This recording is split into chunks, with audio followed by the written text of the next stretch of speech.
Um, so I've had some people ask me, where I get my theories or, what kind of books I read. For many of you know, I'm a chartered investment manager. And of course, you can see back there Ray Dalio, Warren Buffett.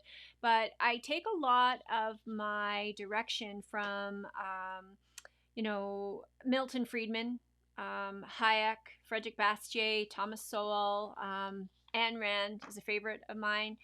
And I thought I'd share a little bit about what each of these economists, philosophers, because I mean, there's a lot of philosophy in economics. It is a science if you take it from a perspective of, this is the outcome, and then trying to figure out what the inputs were to get to that result. But Ayn Rand, her theory, philosophy was called Objectivism. But it focused on the individual and individuals' right to basically pursue their own happiness. And she viewed government as a necessary evil, but basically argued that it should be limited to just simply protecting the individual rights, military, policing, and the judiciary, right? The courts. Great books, Atlas Shrugged. I used to make it a requirement for all of my staff when I had my investment securities firm as well as my aerospace defense company that they read Atlas Shrugged, because it really does show how government, innocently enough or through this for the public safety or the best interest of the public, can really, really rot the government and really the result is the exact opposite of what you would hope to expect.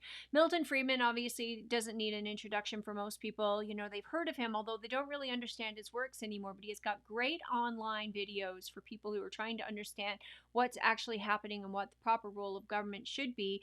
And one of the things for him, like Capitalism and Friedman, he wrote a book called Why Government is the Problem.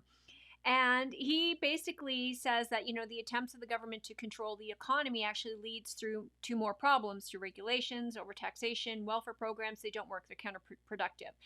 And it basically just creates inefficiencies and limits the innovation and creativity of the individual, and basically suppresses individual freedom as well, and the inability for people then to act in their own self-interest. So Milton Friedman, Ayn Rand, very similar in the fact that they both agree that government is actually the problem, not the solution to our problems. Frederic Bastiat is an old French economist and philosopher, very classical liberalism, which I very much enjoy. It's funny because the term liberal has actually been hijacked in recent years, but his famous concept was that which the hand unseen hand, that which is seen and that which is unseen. And basically, he talked a lot about public works and how they were harmful, and why ignoring the unseen consequences of public works on the private sector. And for Bastiat, he didn't only just view government interference as an economic harm, but also morally unjust, and how the fact that it led to the violation of personal property and personal liberty. So one of the other ones I'm going to talk real quick here about, because I can talk about Hayek as well as Thomas Sowell, who's more modern day. People may have heard that name as well. But Ludwig von Mises, key to the founder of the Austrian School of Economics, staunch defender of the market being the absolute best way, and a very staunch opponent to socialism and interventionism. And his works like Human Action and Socialism, and he detailed in great detail the flaws of government central planning and the superiority over central planning being the individual decision making that occurred in the free market. So, and again, he agreed that government was the problem, and their efforts to control the economy often led to chaos, often led to depressions, recessions, and because there's no way that a small group of individuals can have all the information necessary to efficiently allocate resources.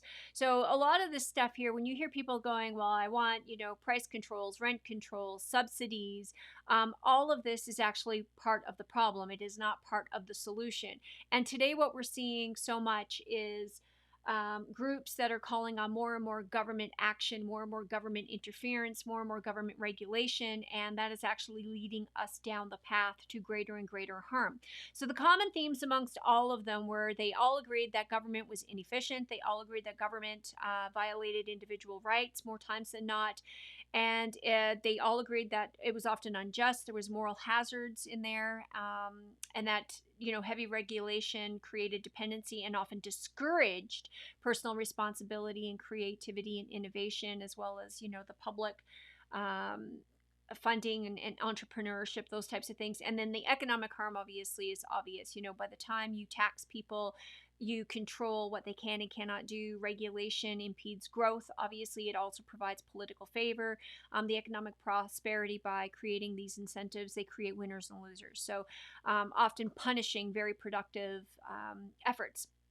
So, I wanted to share a little bit about that because I've had some people ask me, where do you take some of your motivation? And I love to read. I very much love to read. Every chance I get, I'm reading, listening, learning, much to my husband's dismay. He's like, why don't you read something for fun? It's like, this is fun for me. So that's just a quick highlight video I wanted to share today. And I'm going to go a little bit more into depth to some of these because people are asking me today about questions about inflation and where do I invest and what do I do? And, how is the government the problem? And I thought, well, I'd start there. So Ludwig von Mises, Hayek, Thomas Sowell, Ayn Rand, Milton Friedman, Frederic Bastiat, these are all really great places to start if you want to take a look at alternative, and I won't even call them alternative because they are, in my opinion, the mainstream common sense solution, and speak to that in their writings and have been around for a long time. And, unfortunately, even economists today don't even really know or are definitely not familiar with the work of these individuals.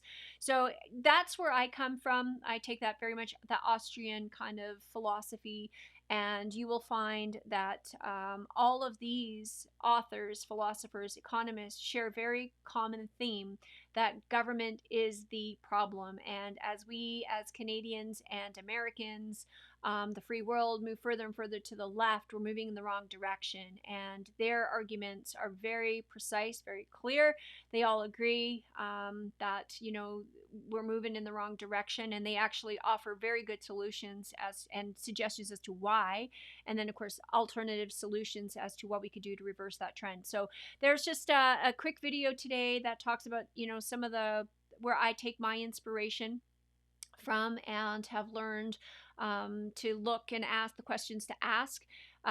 Stay tuned for more to come on this topic. And if you have questions for me, if there's things that you'd like to hear more about, what I read and what I take my inspiration from, by all means, send me a comment, write it there, and I will get back to you. So until next time, cheers.